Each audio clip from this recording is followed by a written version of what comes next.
यह वीडियो प्राचीन भारत में नगरीकरण पर है।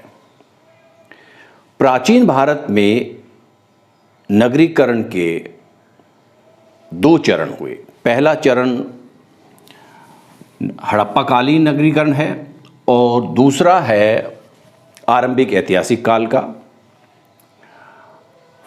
5वीं शताब्दी ईसा पूर्व 6ठी शताब्दी ईसा पूर्व के आसपास जो मध्य गंगा घाटी में नगरीकरण हुआ वो आरंभिक ऐतिहासिक काल में आता है, वो नगरीकरण। और ये आद्य इतिहास में आता है। इस वीडियो में दोनों ही नगरीकरण, प्राचीन भारत में जो नगरीकरण हुए हैं दो, उनका एक तुलनात्मक अध्ययन है। पहला नगरीकरण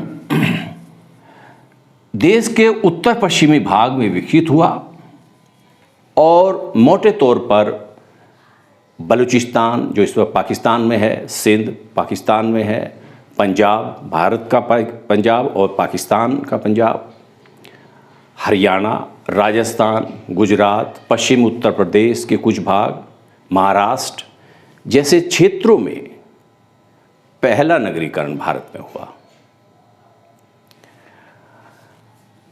और द्वितीय नगरीकरण मध्य गंगा के मैदानों में हुआ। आरंभिक इसका जो मूल केंद्र था, जो जहाँ से इसकी शुरुआत हुई, विकसित हुआ, ये नगरीकरण अस्तित्व में आया, वो मध्य गंगा के मैदानों में हुआ। और मोटे तौर पर हम कह सकते हैं कि पूर्वी उत्तर प्रदेश और बिहार में। बाद में ये नगरीकरण मौर्य काल में और मौर्योत्तर काल में गंगा जो मध्य गंगा घाटी है उससे बाहर भी गया। मौर्य काल में ही मध्य गंगा घाटी के बहुत सारे जो भौतिक तत्व हैं वो बाहर जाने लगे थे इस मध्य गंगा के मैदानों से। Okay sorry. यह जो हड़प्पा नगरीकरण हुआ, यह शुष्क, अर्ध शुष्क और शुष्क क्षेत्र कहा जाता है।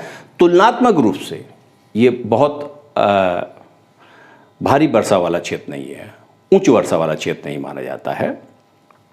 लेकिन द्वितीय नगरीकरण जो मध्य गंगा के मैदानों में हुआ, ये विश्व के सर्वाधिक उपजाऊ मैदानों में से एक माना जाता है और यहाँ पर वर्षा की भी मात्रा तुलनात्मक रूप से इस क्षेत्र की अपेक्षा ज़्यादा है।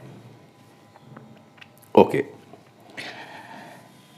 यद्यपि सभ्यता में हड़प्पा के जो निवासी थे वो पत्थर के औजार और तांबे के, कांसे के उपकरण प्रयोग करते थे, लेकिन क्योंकि कांसा और तांबा इस सभ्यता में व्यापक रूप से प्रचलन में था, इसलिए इसे हम कांस्य युगीन सभ्यता भी कहते हैं।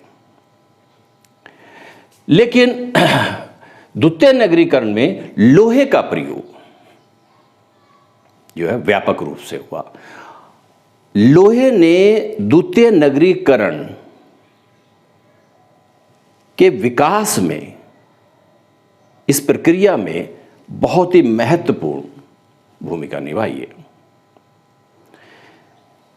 लोहे के व्यापक प्रयोग के कारण, कृषि में लोहे के व्यापक प्रयोग के कारण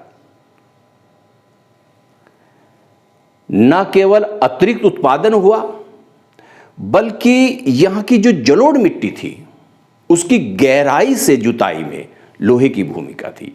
और कहने का मतलब है गहरी जुताई हुई और यहाँ पर धान की रोपाई भी हुई, क्योंकि वर्षा की भी काफ़ी उच्च मात्रा थी। तो लोहे ने नगरीकरण को जो परिणाम था अतिरिक्त उत्पादन का महत्वपूर्ण भूमिका निभाई है।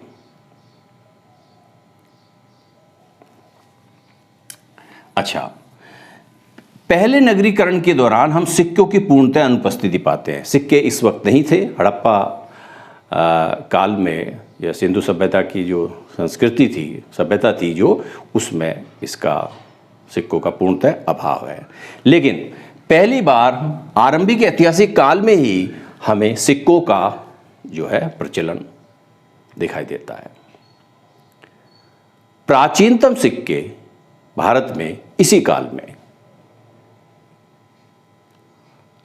अस्तित्व में आए, प्रचलन में आए। और ये जो नगरीकरण की प्रक्रिया थी, ये मौर्योत्तर काल में जाकर अपनी चरम अवस्था पर पहुंच गई थी। और इस समय सिक्कों का प्रचलन इतना व्यापक था, न केवल वंश, राजवंश जैसे सातवाहन, कुषाण वगैरह, बल्कि अनेक नगर में जो व्यापारिक संघ थे उन्होंने भी अपने अपने सिक्के जारी किए। उदाहरण के लिए कौशाम्बी, बनारस, विदिशा, ऐरन, माध्यमिका, महिष्मती, त्रिपुरी जैसे नगरों में रहने वाले व्यापारिक संघों ने अपने अपने सिक्के जारी किए। सिक्कों का इतना व्यापक प्रचलन हुआ द्वितीय नगरीकरण में। राजवंशों ने भी, व्यापारिक संघों ने, इनके अतिरिक्त कुछ ऐसे गणतंत्र थे जैसे मालव, अर्जुनाय, योधे, कुनिंद, इन जैसे गणतंत्रों के भी सिक्के मौर्योत्तर काल में हमको प्राप्त होते हैं। लेकिन सिंधु सभ्यता में सिक्कों का पूर्णतः अभाव है। नगरीकरण की यह अवधि, इसमें पूर्व हड़प्पा काल और उत्तरोत्तर हड़प्पा काल को हमने छोड़ दिया है, 2350 से लेकर 1750। ये नगरीकरण की अवधि द्वितीय नगरीकरण की अपेक्षा कम समय तक थी, लगभग 600 वर्षों तक ये रही। लेकिन द्वितीय नगरीकरण की जो अवधि थी वो दीर्घ है। ये 500 ईसा पूर्व या 600 ईसा पूर्व तक भी इतिहासकारों ने कहा, इसको पीछे लेके गए हैं तारीख को, और 600 ईस्वी तक तथा इसके पश्चात भी कुछ इतिहासकारों का यह कहना है कि नगरीकरण इसके पश्चात भी जारी रहा। कहने का मतलब है कि हड़प्पा कालीन नगरीकरण की जो अवधि थी, भारत में जो प्रथम नगर आए वो कम थी, और द्वितीय नगरीकरण अवधि में भी और विस्तार में भी ज्यादा महत्वपूर्ण रहा है। इसका अधिक विस्तार भी हुआ नगरीकरण, क्योंकि इसी समय मध्य गंगा घाटी के बाहर भी हमको न केवल उत्तर भारत में अनेक स्थानों पर बल्कि दक्षिण भारत में भी नगरों का विकास दिखाई देता है। पहले नगरीकरण के विषय में हमारे पास जानकारी का सिर्फ एकमात्र स्रोत है, और वो है उत्खनन के द्वारा, पुरातत्वीय उत्खनन। लेकिन द्वितीय नगरीकरण में के विषय में हमको साहित्यिक और पुरातत्वीय दोनों ही स्रोत हमको नगरीकरण की इस समय जो दशा थी यह पुष्टि करते हैं। एक प्रकार से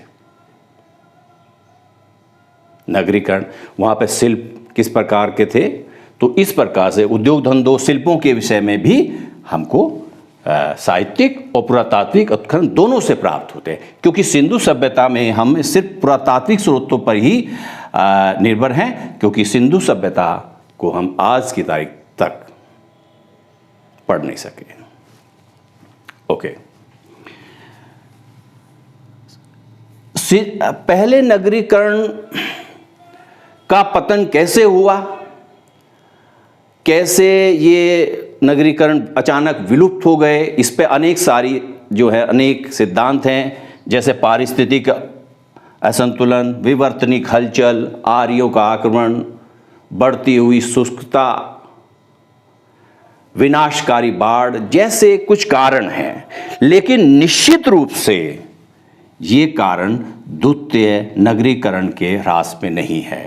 एक मुख्य कारक जो है, कारण जो बताया जाता है, वो भारत और रोमन व्यापार में ह्रास माना जाता है।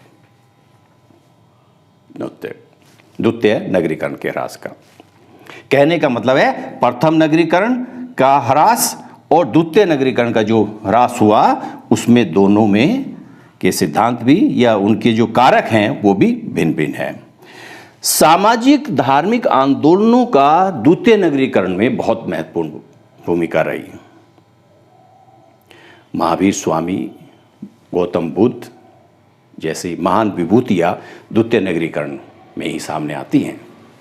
और उन्होंने अहिंसा के सिद्धांत देकर और वर्ण व्यवस्था में सभी को एक समान दृष्टिकोण से देखना,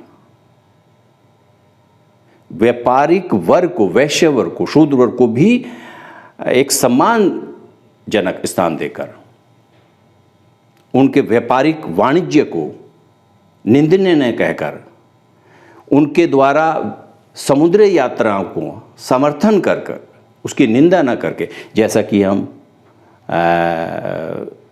धर्मसूत्रों में पाते हैं, आप स्तंभ हैं या बौधायन है, उन लोगों ने इस प्रकार से जो है एक प्रकार से नागरिक जीवन को बहुत अच्छा नहीं माना है। लेकिन गौतम बुद्ध और महावीर जैन जैसे जो महान विभूतियाँ हुई इस समय, उनके उपदेशों से भी नगरीकरण को बढ़ावा मिला। ओके।